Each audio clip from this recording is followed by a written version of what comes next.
Motema nangai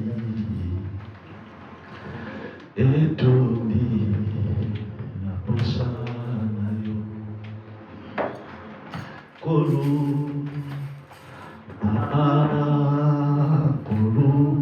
kaelongi na yo kolu nimonisa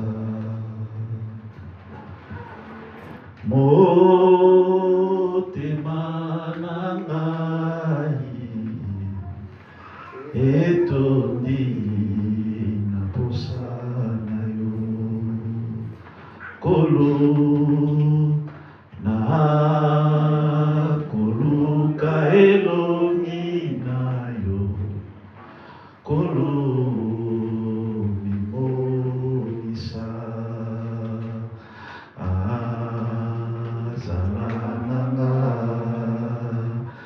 zalananga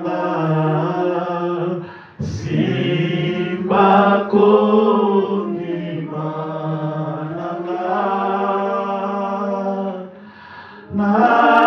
nakobila yo kolu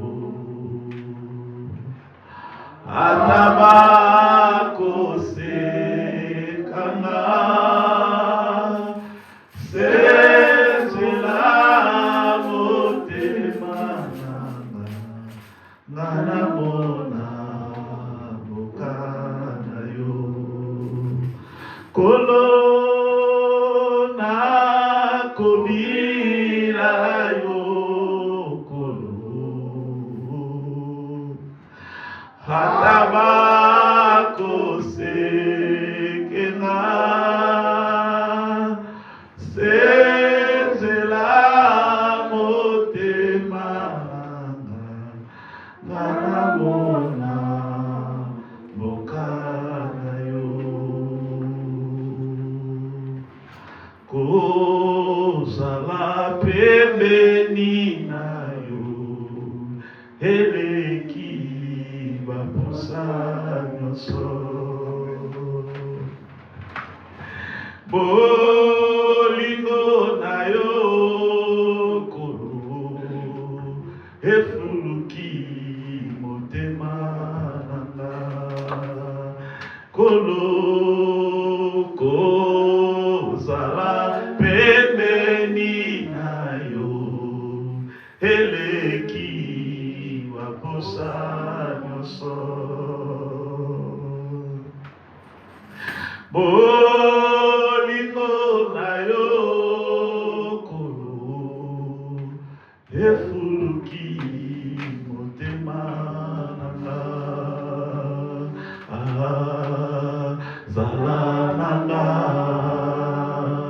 zala nanga simbako ndima nanga nakobila yo kolo atabakosekenga sezela motema nanga ngana mona boka na yo. Seigneur, nous avons besoin de toi cet après-midi. Nous voulons que ta présence règne parmi nous. Nous voulons que tu nous parles cet après-midi de nouveau, car ta parole est la nourriture convenable pour nous. La Bible dit dans leur détresse, pendant que ton peuple criait à toi, tu les avais envoyé ta parole et ta parole les avait guéris. Et les grâces, nous sommes venus cet après-midi auprès de toi parce que nous sommes incapables, parce que nous sommes limités, Jésus. Laisse que ta parole de cet après-midi nous donne de l'énergie afin d'avancer et de continuer encore ce chemin. Au nom puissant et glorieux de ton nom, Jésus, loin de nous l'esprit de sommeil. Loin de nous l'esprit de la distraction. Loin de nous toute pensée qui ne glorifie pas ton Saint-Nom. Seigneur, nous croyons que tu es au milieu de ton peuple. Parce que ta parole déclare que là où deux ou trois sont réunis à ton nom, tu es au milieu d'eux. Et nous croyons, par rapport au nombre que nous sommes réunis cet après-midi, certes ta parole ne faillit jamais. Au nom puissant et glorieux de ton nom, Jésus, ensemble comme un seul homme, nous avons ainsi dit, merci Seigneur Jésus-Christ. Amen. Est-ce que tu peux rester debout, s'il vous plaît, afin de lire la parole du Seigneur dans le livre des Rois, chapitre 2, à partir du premier verset, nous allons descendre au plus tard jusqu'au verset 10e. Des Rois, chapitre 2, du premier verset jusqu'au 10e. Est-ce qu'on peut lire la parole du Seigneur? Est-ce qu'on peut lire la parole du Seigneur? Amen. S'il vous plaît, mettez-vous debout là où vous êtes. L'enlèvement d'Élie, lorsque l'Éternel fit monter Élie au ciel dans un tourbillon. Celui-ci partait de Gilgal avec Élisée. Élie dit à Élisée, reste donc ici, car l'Éternel m'a envoyé jusqu'à Bethel. Élisée répondit, l'Éternel est vivant et ton âme est vivante. Je ne te quitterai pas. Et ils descendirent à Bethel. Les membres de la communauté des prophètes de Bethel sortirent de la ville vers Élisée et lui dirent, sais-tu que c'est aujourd'hui que l'Éternel va enlever ton Seigneur au-dessus de ta tête? Il répondit, moi aussi j'ai laissé des évaux.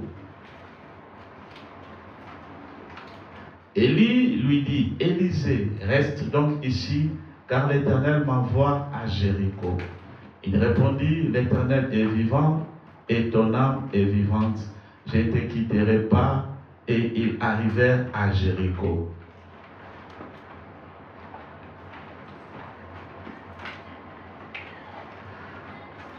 Les membres de la communauté des prophètes de Jéricho s'approchèrent d'Élisée et lui dirent, sais-tu qu'aujourd'hui que l'Éternel va enlever ton Seigneur au-dessus de ta tête?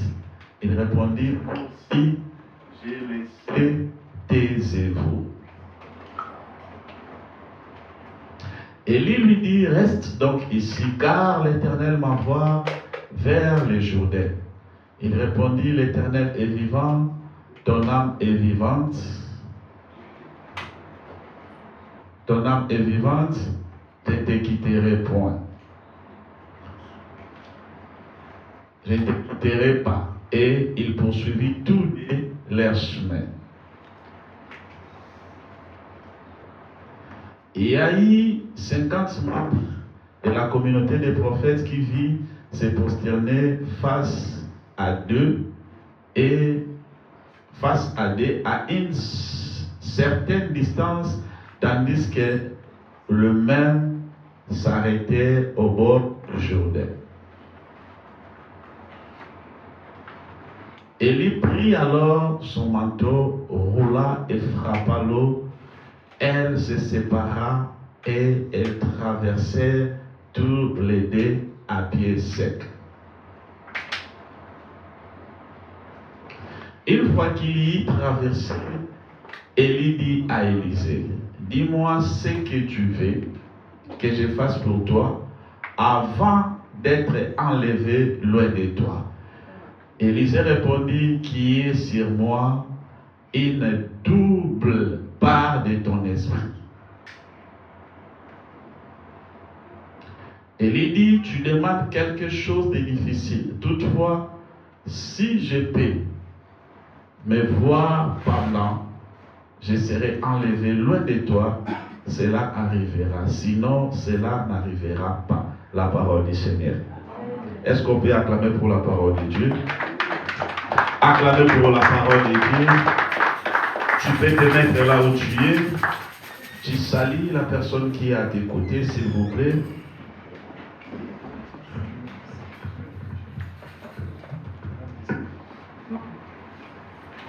Alléluia. Tu salis la personne qui est à ta côté. Parfois la semaine n'était pas là. Tu lui dis, est-ce que ça va? Alléluia. Que l'Éternel Dieu vous bénisse.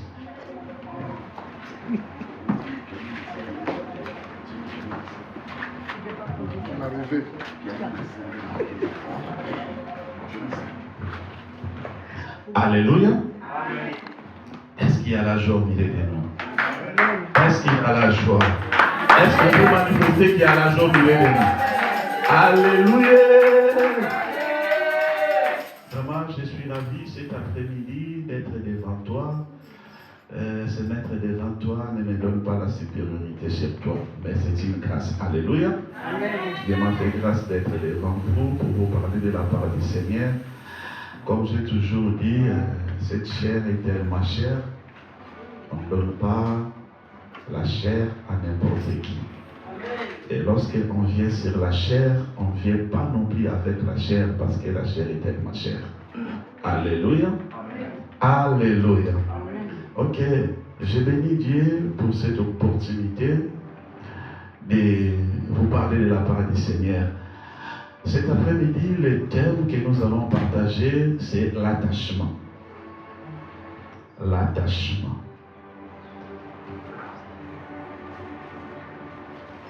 L'attachement, c'est quoi? C'est tout simplement de ne pas lâcher. Ne pas lâcher, c'est ça l'attachement. Ou c'est un lien plutôt affectif, particulier entre deux personnes. Ou en d'autres termes aussi, on peut dire l'attachement, c'est un lien affectif durable qui unit une personne à une autre ou encore un animal ou à quelque chose. Donc l'attachement, c'est le fait de s'engager, c'est le fait de ne pas abandonner.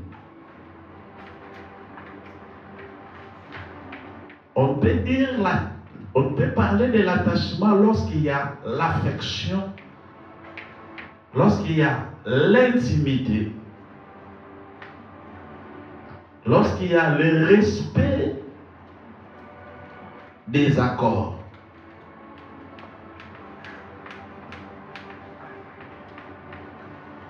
En d'autres termes aussi, on peut dire l'attachement, c'est le fait d'être lié à quelqu'un. Ou le fait d'être lié à quelque chose.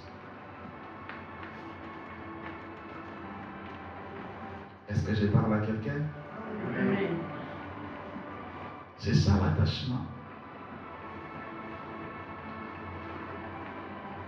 Tu ne peux pas s'attacher à une personne sans pourtant avoir des liens avec lui. Tu ne peux pas non plus s'attacher à quelque chose sans pourtant entretenir cette relation. Et aujourd'hui, il y a beaucoup de relations qui sont en train de connaître des ruptures parce que le début ou le départ n'a pas été bien préparé. Et lorsque quelqu'un s'attache à une personne, il y a des accords au préalable que vous devez parler entre vous. Vous allez voir, dans la Bible, il y a des personnes qui s'est attachées, mais au fur et à mesure, ils se sont séparés parce qu'il y a eu des malentendus ou il y a eu des choses qui n'ont pas marché et à cause de cela, ça n'a pas permis la continuité. Vous allez voir ça dans la Bible. Lorsque Dieu avait appelé Abraham, il a dit à Abraham, sors de ta maison. Sors plutôt de la maison de ton père. Sors de ta patrie ainsi que de ton pays. Et moi, l'Éternel, je t'amènerai dans un autre pays. Et lorsque Abraham avait quitté la maison de son père, vous allez remarquer qu'Abraham avait pris son neveu qui était Lot. Il avait pris Lot pour qu'ils marchent ensemble. Parce que Lot aussi était attaché à Abraham. Mais comme il n'y avait rien qui était décidé par rapport à leur départ, lorsqu'ils sont arrivés au milieu du chemin, il y a eu des soucis. Et ces soucis-là n'ont pas permis que Abraham et Lot continuent ensemble. Il s'est séparé. Alléluia. Amen. Abraham avait décidé qu'ils se séparent parce qu'ils ne peuvent plus marcher ensemble. Compte tenu de leur vision était en opposition. Lot avait des gens, il avait des brebis, il avait des serviteurs. Abraham également avait des serviteurs, il avait aussi des brebis. Il y avait des guerres entre eux. Et pour éviter cela, malgré qu'ils étaient attachés, ils étaient obligés de se séparer.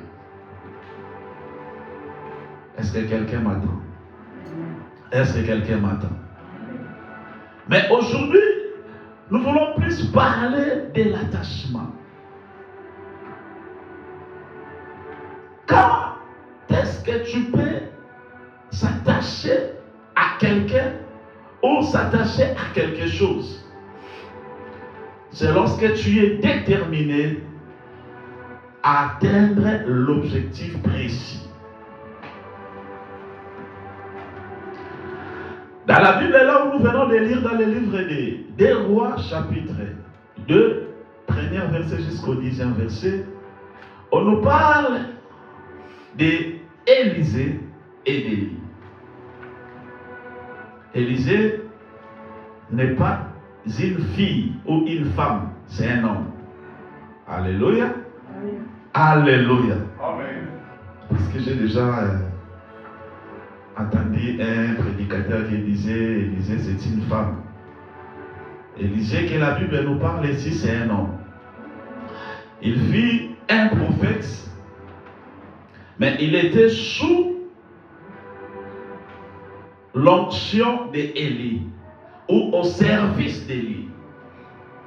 Alors il s'est arrivé un bon matin, lorsque Élisée se réveilla, Élie lui dit, il faut que tu restes ici, car moi, l'Éternel m'envoie à Gilgal. Dis avec moi Gilgal. Mais Élisée a refusé. Il a dit non, je ne peux pas rester ici. Je vais partir ensemble avec toi à Gilgal. Et ils ont fait route ensemble jusqu'à Gilgal. Et lorsqu'ils sont arrivés à Gilgal, Élie dit encore à Élisée, il a dit, il est mieux que tu restes ici, car l'Éternel m'envoie cette fois-ci à Bethel. Dis avec moi Bethel. Non, je ne t'entends pas. Dis avec moi Bethel. Mais Élisée a encore refusé. Il a dit non, je ne peux pas rester ici. Je vais continuer avec toi à Bethel. Et lorsque Élisée et Élie sont arrivés à Bethel, la Bible dit il y a eu le fils des prophètes.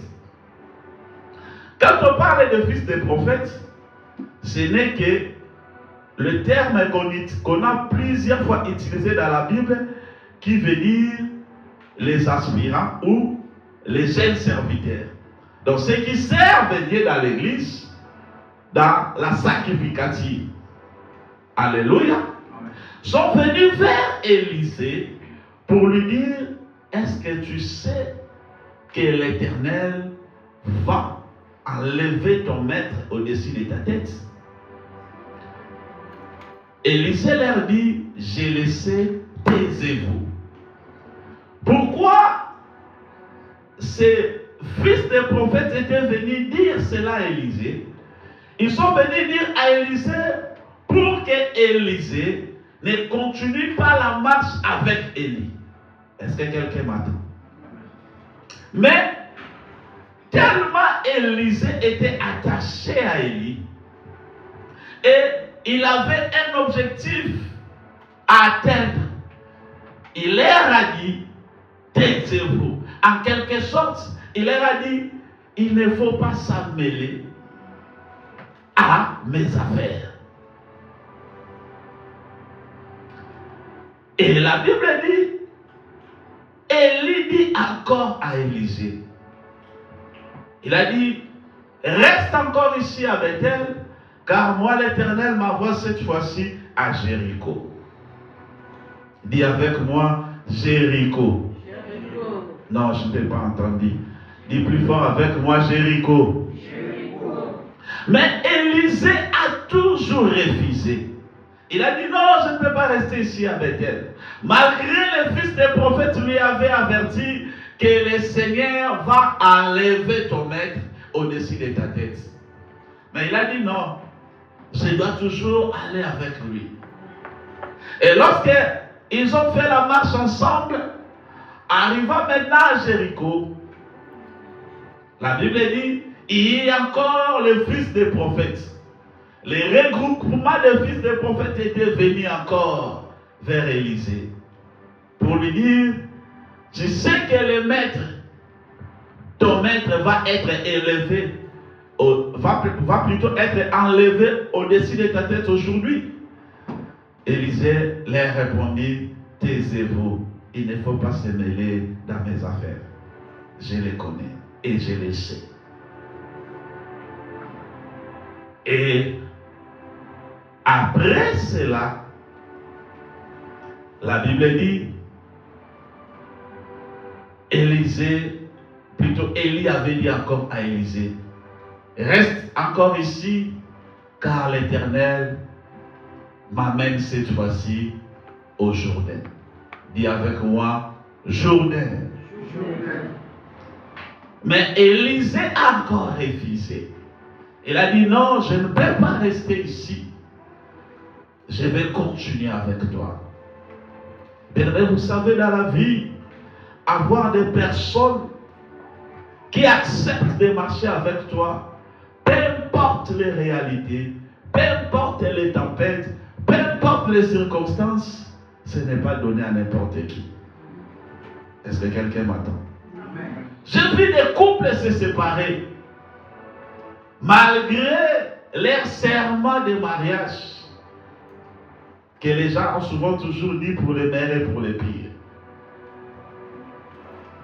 Alléluia. Malgré l'amour et l'affection de l'homme envers la femme ou de la femme envers l'homme, mais ils se sont séparés à cause parfois des choses qui sont inutiles ou à cause de futilité.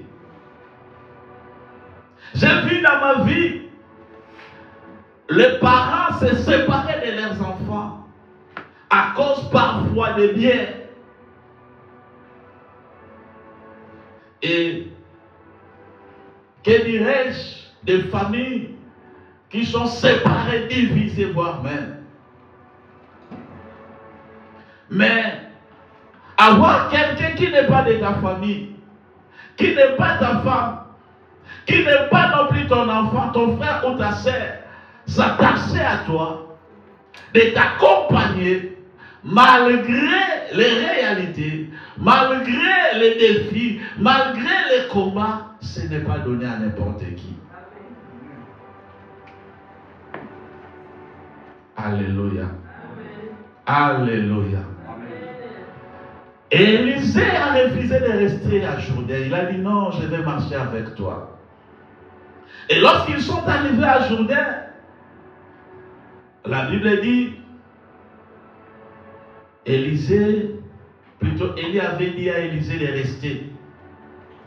Mais Élisée a dit, je ne peux pas rester ici. Je vais continuer avec toi.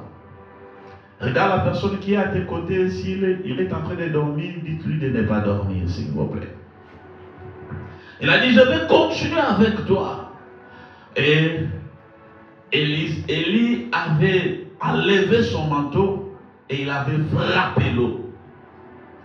Le fils des prophètes qui était à Jourdain, qui était venu dire à Élisée de rester, ils ont vu comment Élie et Élisée ont traversé le Jourdain à sec. Et parti de l'autre côté, c'est par là maintenant que Élie dit à Élisée, demande-moi ce que tu veux. Qu'est-ce que tu veux que je fasse pour toi? Vous savez pourquoi Élie avait dit à Élisée de demander ce qu'il veut? Est-ce que quelqu'un peut me dire? Alléluia. Est-ce que quelqu'un est capable de me répondre? Non, pourquoi il avait demandé à Élisée de lui demander ce qu'il veut? Je suis là d'abord là. C'est tout simplement parce que Élie avait vu comment Élisée s'est attaché à lui. Tu sais, il y a beaucoup de choses, on ne peut pas te donner ça si on ne voit pas l'importance ou ton intérêt dans la chose. Même dans les familles, ceux qui ont mis au monde, parfois seront d'accord avec moi. Les parents s'attachent toujours aux enfants qu'ils trouvent qu'ils ont l'amour envers eux.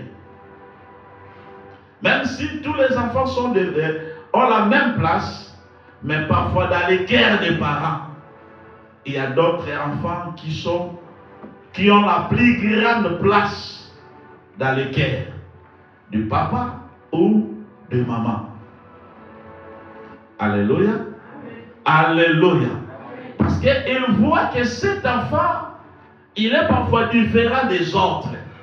Sa façon de parler, sa façon de réfléchir, sa façon de faire les choses. Vous verrez que lorsque cet enfant-là est malade, parfois les parents, ils se soucient beaucoup. Malgré, il peut y avoir 5, 10 enfants, voire même. Mais tu vas voir que les parents portent beaucoup, peu importe les cadets ou celui qui est au milieu. Est-ce que je parle à quelqu'un? Alléluia. Amen. Donc cette affection-là, c'est ce qui avait poussé à Élie de dire à Élisée de demander ce qu'il veut. Et Élisée, sage qu'il était, il a dit non, donne-moi les doubles portions de ton esprit. À cette époque-là, il n'y avait pas un prophète plus grand qu'Élie en Israël. Alléluia. Amen. Alléluia. Amen. Il pouvait dire seulement donne-moi ton esprit. Mais il a dit donne-moi les doubles portions de ton esprit. Et Élisée connaissait la chose qu'il demandait à Élie. Et Élie aussi connaissait la valeur de la chose que Élisée lui avait demandé. Élie a répondu ceci à Élisée. Il a dit, la chose que tu me demandes est tellement difficile. Mais il y a une condition que tu peux recevoir cela. Lorsque je serai enlevé, si tu vois la manière dont je serai enlevé, ce que tu m'as demandé, malgré c'est difficile, mais cela va se concrétiser. Et la Bible dit, après avoir traversé le Jourdain, il y a eu un tourbillon qui était venu. Et dans ce tourbillon, l'Éternel avait enlevé Élie. Élisée a regardé et il a vu comment son maître était enlevé. Et le maître avait déposé son manteau. Élisée a crié, mon père, char d'Israël et sa cavalerie. Élie avait laissé son manteau et Élisée avait pris le manteau. Maintenant, devant Élisée, il y avait ces rivières Jourdain qui étaient l'obstacle pour traverser et revenir de l'autre côté. Lorsqu'ils ont traversé avec Élie, c'est Élie qui avait frappé le manteau dans l'eau pour que l'eau se divise. Et de l'autre côté, la Bible dit, il y avait le fils des prophètes qui regardait. Est-ce que quelqu'un m'attend? Qui regardait? Il regardait comment il va traverser, parce que l'homme qui avait traversé avec lui n'est plus là. Élisée a pris le même manteau d'Élie, et lorsqu'il était venu devant le rivière Jourdain, il a crié, où est le nez d'Élie? Il a frappé et l'eau s'est séparée. Et il traversa l'eau. Et lorsque les fils des prophètes ont vu cela, ils ont dit, certainement, il a reçu l'onction d'Élie. Alléluia. C'est un peu ça ce que nous venons de lire dans la Bible. Est-ce qu'on peut acclamer pour cela?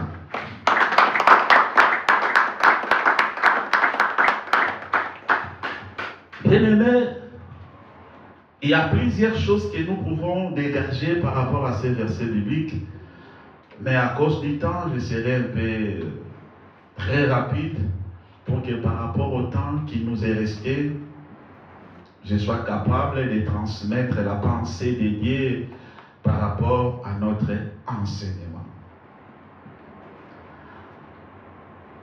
Lorsque l'Éternel a dit à Élisée que je pars à Gilgal. Gilgal, c'est quoi spirituellement? Premièrement, Gilgal, c'est une ville dont les enfants d'Israël ont fait leur premier campement. Donc, c'est-à-dire, lorsqu'ils sortaient d'Égypte, leur premier campement était à Gilgal. Alléluia. Et Gilgal, c'est un mot hébreu qui veut dire tout simplement cercle de pierre ou encore faire rouler. Mais c'est aussi la même ville dont l'Éternel avait renouvelé son alliance avec le peuple d'Israël. Est-ce que je parle à quelqu'un? Amen. J'aimerais que tu me comprennes bien. C'est la même ville où l'Éternel avait renouvelé son alliance avec le peuple d'Israël. Or, toi et moi, nous savons bien que Dieu avait fait l'alliance avec le peuple d'Israël, moyennant un signe qui était comme le symbole de l'alliance. Est-ce que qui peut me dire ça? Oh, merci. Que Dieu vous bénisse. On peut acclamer pour notre papa Constant. Il est toujours présent. Alléluia. C'était la circoncision. La circoncision, c'est le signe de l'alliance que Dieu avait fait avec le peuple d'Israël. Et alors, lorsque le peuple d'Israël était en Égypte, tellement ils ont demeuré là pendant beaucoup des années, ils avaient abandonné cette alliance. C'est-à-dire, il y a eu d'autres enfants d'Israël qui ont négligé leurs principes. C'est la même chose, nous étant que des Africains, lorsque nous venons ici en Europe, nous avons nos traditions à nous. Alléluia. Mais au fur et à mesure nous sommes ici en France, il y a beaucoup de nos traditions, on abandonne ça par rapport à ce que nous voyons de ce qui se passe ici en France. Il y a d'autres choses auparavant étaient des choses taboues, mais au fur et à mesure nous sommes en train de vivre ici, on commence à voir ça comme si c'est normal. Donc c'est la même chose avec les enfants d'Israël. Ils ont copié beaucoup de choses des Égyptiens et ils ont abandonné leurs traditions. Ils ont abandonné voire même leur alliance. Et alors lorsqu'ils ont sorti d'Égypte, arrivés à Gilgal, c'est par là maintenant que Dieu a imposé à Josué. Il a dit que le peuple doit être circoncis. Est-ce que quelqu'un m'attend? Il a dit à Josué de faire des couteaux de pierre. Parce que dans cette ville, Gilgal, il y avait beaucoup de pierres. C'est pour cela qu'on appelle ça les cercles de pierre. Il a pris des pierres, il a taillé ça comme des couteaux et il a commencé à faire les enfants d'Israël la circoncision. Est-ce que quelqu'un m'attend? Peu importe ton âge, tu dois être circoncis. Donc c'est la ville dont Dieu avait renouvelé son alliance avec Israël. Bien-aimé dans le Seigneur, tu ne peux pas s'attacher sans pourtant passer par Gilgal. Passer par Gilgal, cela veut dire quoi? Vous devez être circoncis. Aujourd'hui, beaucoup de gens ne sont pas circoncis. C'est pour cela qu'il y a des problèmes. C'est pour cela qu'il y a des réalités qui sont en train de perturber l'ordre. Alléluia. Amen. Alléluia. Amen. La circoncision, c'est quoi? La circoncision, c'est le fait de enlever tout ce qui est de toi. D'autres termes, comment je vais dire ça?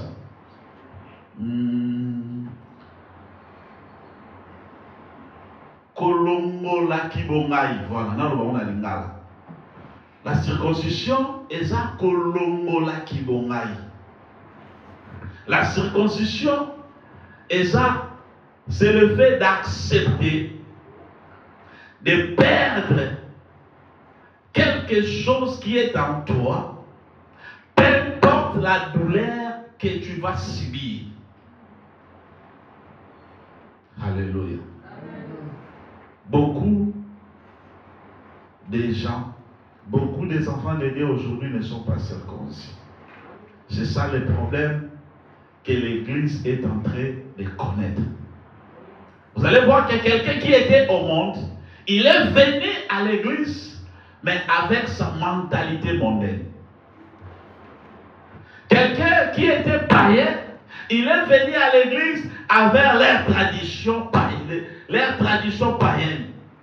Mais or, lorsqu'on vient à Dieu, on abandonne tout, peu importe ce que cela t'a porté. Alléluia. Amen. Alléluia. Amen. Tu ne peux pas s'attacher à Dieu si en toi il y a encore des choses qui ne sont pas agréables à Dieu. Alléluia. Amen. Alléluia. Amen. Okokolanda nzambe te, okokokangama nzambe te, aussi longtemps oza toujours lié na makambo eza ya mokili. Alléluia. Amen. C'est ça Gilgal. Et ça lié, c'est les liens de circoncision. Est-ce que tu es circoncis? Or, la circoncision, ça fait mal lorsqu'on fait ça à un bébé. Ça fait mal. Si pour un bébé, ça fait mal, et pour un grand. Mais les enfants d'Israël, ces jours-là, ils ont accepté d'être circoncis. Tu ne peux pas venir à Dieu avec des mauvaises habitudes. Chose étrange aujourd'hui dans nos églises. Il y a des gens qui prient, mais ils n'ont pas abandonné Kisugi là-bas. Alléluia. Alléluia. Il y a des gens qui prient, mais si tu prends le temps de lui approcher, vous allez voir que celui-ci il ne fait venir qu'à l'église pour chauffer les chaises. Il n'est pas circoncis. La circoncision, c'est l'abandon de l'ancien homme. Alléluia. C'est l'abandon de l'ancienne habitude. Donc cela veut dire, si tu veux s'attacher à Dieu, vous devez abandonner tes anciennes habitudes.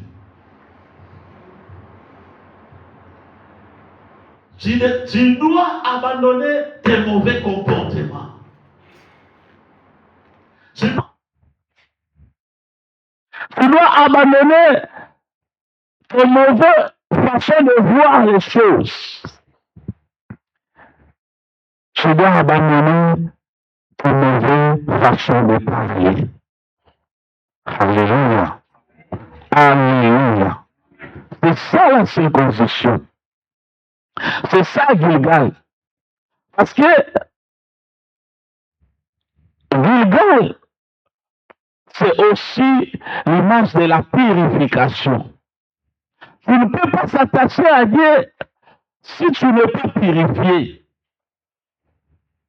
Or, la purification, c'est le fait de, en quelque sorte, de se remettre. Alléluia. Alléluia. D'abandonner tous tes péchés. Si tu n'aimes pas, tu dois abandonner ça. Maintenant, alléluia. Alléluia. Ce que je ne manquais pas, maintenant je commence à manquer cela. Je lui ai dit, oui, c'est normal parce que tu as changé le camp. Il ne faut plus voir les intérêts que tu avais auparavant. Mais il faut voir maintenant tes intérêts, c'est Dieu. La circoncision, j'ai dit, c'est aussi l'alliance que Dieu avait fait avec le peuple d'Israël. Alléluia. Après avoir passé à la circoncision, c'est par là maintenant on doit aller à Bethel. Dis avec moi Bethel. Oh, Bethel c'est quoi? Bethel c'est en hébreu qui veut dire la maison de Dieu. Ok? La maison de Dieu. Parce que Beth, cela veut dire maison, et elle, cela veut dire Dieu. Ce qui fait Bethel est égal à la maison de Dieu. Tu ne peux pas venir dans la maison de Dieu sans pourtant être circoncis.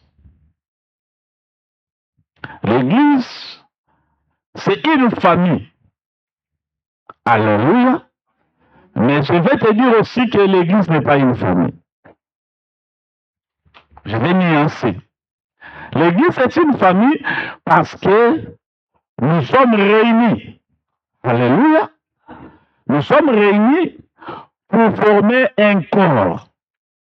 Mais l'Église ne fonctionne pas comme une famille. Est-ce que quelqu'un m'attend?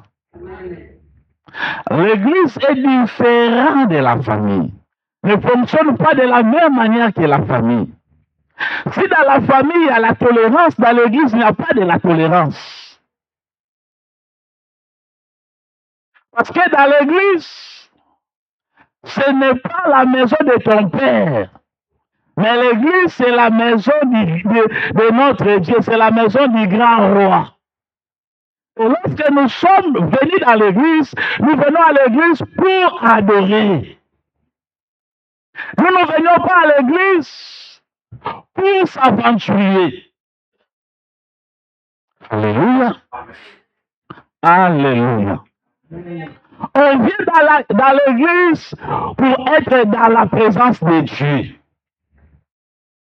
Pour adorer, pour lui servir. Mais tu ne peux pas adorer aussi longtemps que tu n'es pas passé par la circoncision. Parce que dans l'Église, c'est le lieu d'adoration. C'est le lieu où la présence de Dieu règne. Alléluia. Alléluia. C'est pour cela qu'il savait dire à la femme samaritaine que l'heure vient, elle est déjà venue, où les vrais adorateurs adoreront le Père en esprit et en vérité. Ce n'est pas question d'aller adorer dans la montagne, non plus aussi sur cette pluie. Est-ce que je parle à quelqu'un? Dans l'Église, c'est le lieu d'adoration. C'est le lieu où le peuple de Dieu, nous venons pour être en contact. Nous venons pour être en communion avec notre Dieu. Mais dommage aujourd'hui aussi, dans nos églises, c'est là où il y a plus de problèmes que voir même dans nos familles. J'entends quelqu'un dire gloire au Seigneur. Alléluia. Parce que dans l'église, c'est là où chacun de nous est censé de faire un autel pour son Dieu.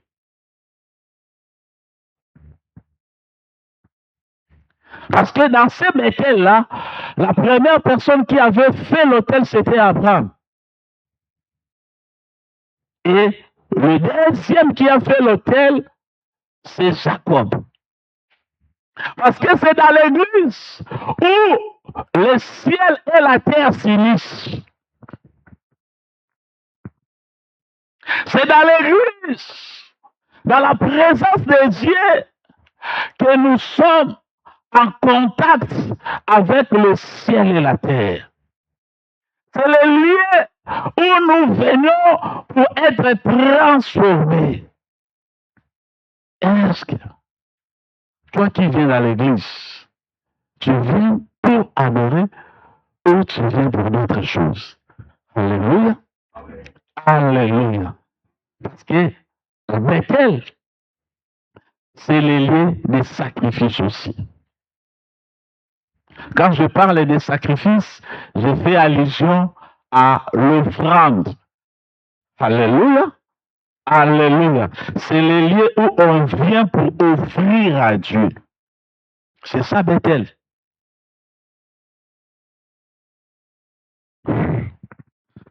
Le temps est en train de filer. Et rapidement, et après Bethel, qui est la maison de Dieu, cela ne veut pas dire lorsque tu es à l'église, tout est fini. Alléluia. Alléluia. Mais lorsque tu es à Bethel, dans la présence de Dieu, il y a aussi des défis à relever. Qui est Jéricho? Jéricho, c'est l'image des défis, l'image de la conquête. Parce que ce mot Jéricho, en hébreu, qui veut dire la ville de Lin. Topena lingala mboka ya sanza. Amen. Cela veut dire aussi ville de parfait. Mboka ya solo kitoko. Cela veut dire aussi ville de palmiers. Mboka ya banzeta mbila. Là, si vous avez le temps, vous allez lire Deutéronome 34 et le 3e verset. Et ces villes de Jéricho représentent quoi? Ces villes de Jéricho représentent les obstacles qui peuvent arriver dans la vie d'un enfant de Dieu. Mais tu es censé de faire quoi? De relever les défis. Donc, la ville de Jéricho représente les défis de taille. Représente le comment à affronter. Parce que si tu lis dans le livre de Josué chapitre 6, le premier verset et le deuxième verset, vous allez voir, la Bible dit que Jéricho était barricadé et fermé. Mais pas pour tout le monde. C'était seulement barricadé et fermé pour les enfants d'Israël. C'est ça ce que la Bible dit, à moins que je me trompe. Donc pour d'autres peuples, Jéricho n'était pas barricadé. Est-ce que quelqu'un m'attend? Pour d'autres nations, Jéricho n'était pas fermé pour eux, mais c'était fermé et barricadé pour les enfants d'Israël. Il y a beaucoup de gens dans leur vie. Ils sont devant un Jéricho.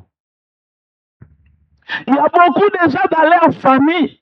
Ils sont devant un Jéricho. Ce Jéricho représente quoi pour toi? Parfois, ça peut être ta santé. Parfois, ça peut être le mariage. Tu es belle, mais pour toi, le mariage est barricadé.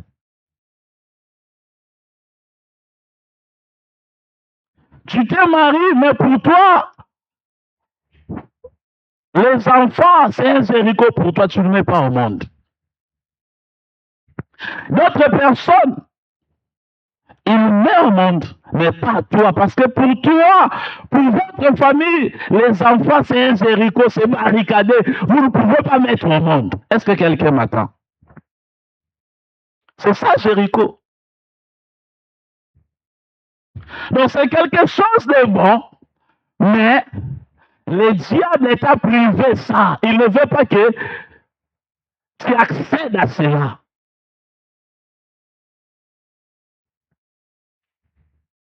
Alléluia. Alléluia. C'est ça, Jéricho. Parfois, pour toi, les Jéricho, c'est le problème de papier. C'est barricadé pour toi.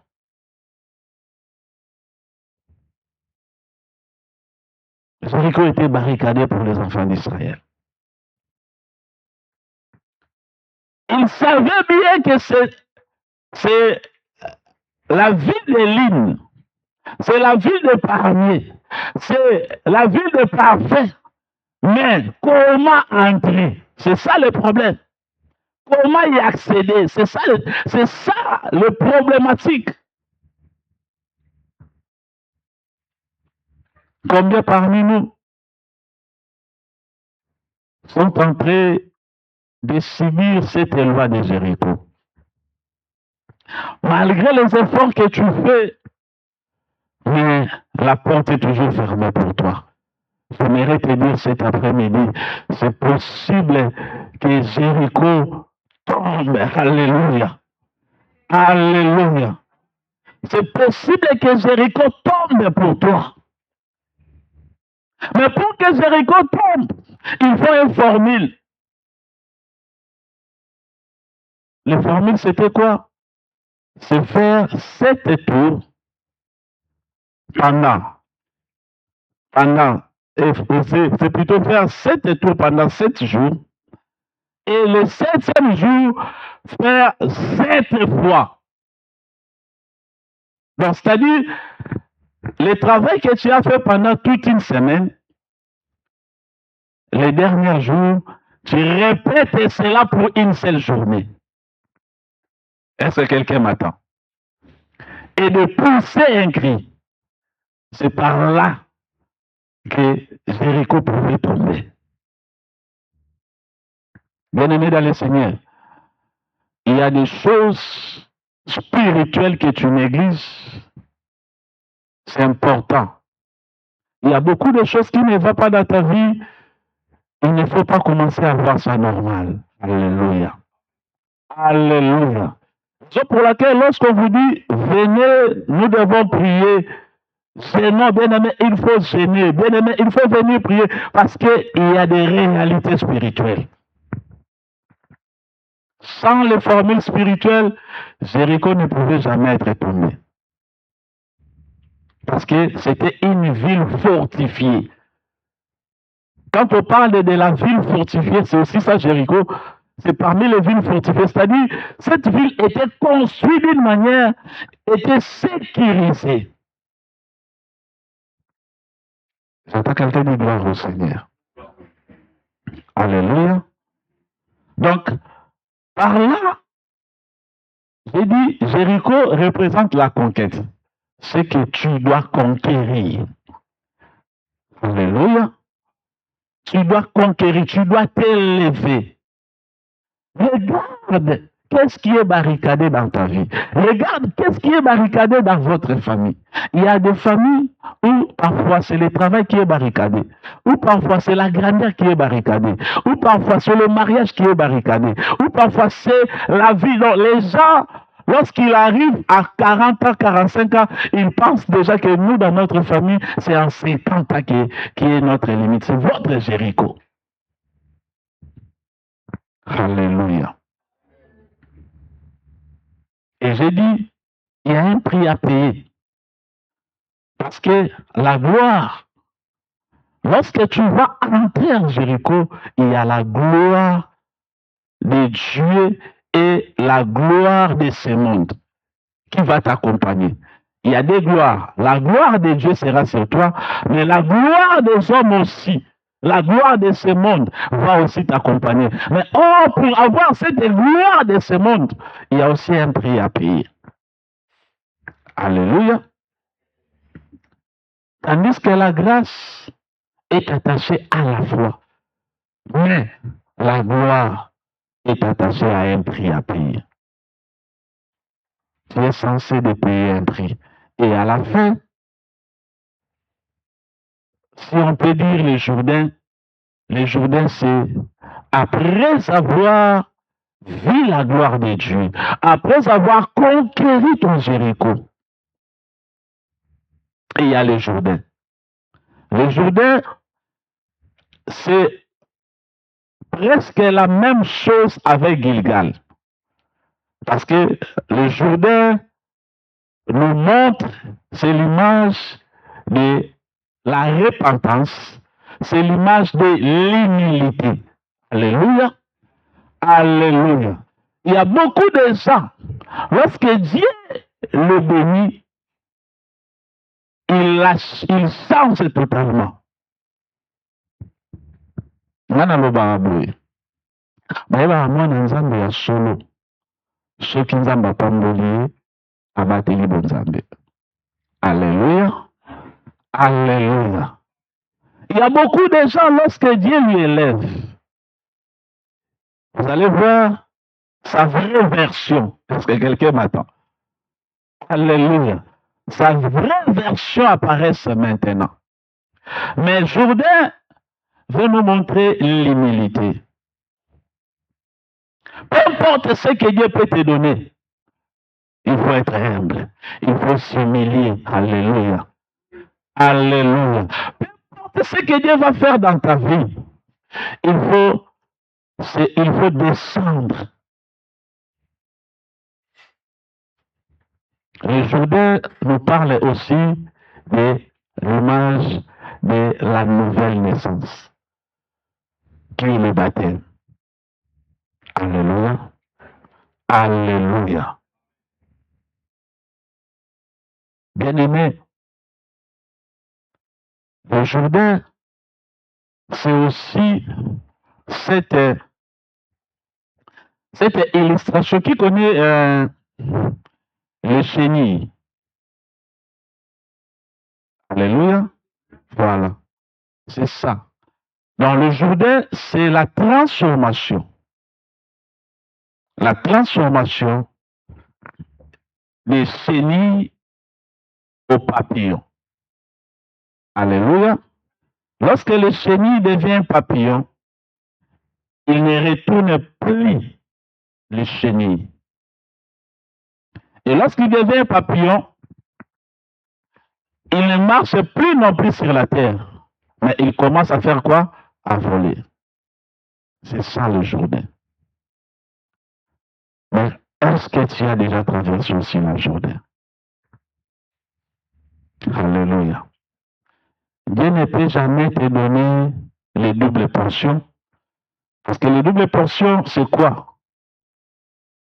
Les doubles portions, en hébreu, c'est la part de l'aîné. Même, c'est la part de l'aîné, les doubles portions. Ou encore, la meilleure part. Les doubles portions, c'est quelque chose qui était réservé à Israël pour l'aîné. Ou les droits d'aînesse, voilà. C'est pour cela que vous allez voir Jacob et Esaü. Esaü avait vendu sa droit d'aînesse auprès de Jacob. Donc c'est quelque chose qui était réservé pour l'aîné, mais dont l'aîné lui-même a négligé ça, il a vendu ça à son petit frère. Donc quand Élie avait dit, et plutôt Élisée avait dit à Élisée, et plutôt Élisée avait dit à Élie, donne-moi le double portion. Il avait fait allusion la droit d'aînesse. Alléluia. Les droits d'aînesse. Pourquoi? Parce que Élisée était parmi les fils des prophètes. Lui, il était le premier à s'attacher à Élie. Pendant que d'autres fils des prophètes négligeaient Élie. Parce qu'ils savaient que Élie, la manière dont il est en train de marcher, c'est l'appel pour lui de s'envoler. Mais Élisée s'est attaché à lui. Il méritait cet droit d'aînesse. Alléluia. Il méritait cette double portion. Mais le problème, c'était quoi? Il a fallu faire un parcours. Bien-aimé dans le Seigneur, j'aimerais te dire cet après-midi, ne restez pas à Gilgal. Si tu étais venu à Gilgal, c'est bon, mais il faut continuer à Bethel. Et arriver à Bethel, Bethel ne suffit pas.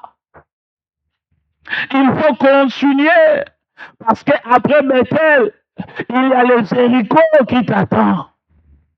Et après le Jéricho, bien-aimé, il y a le Jourdain qui est là devant toi.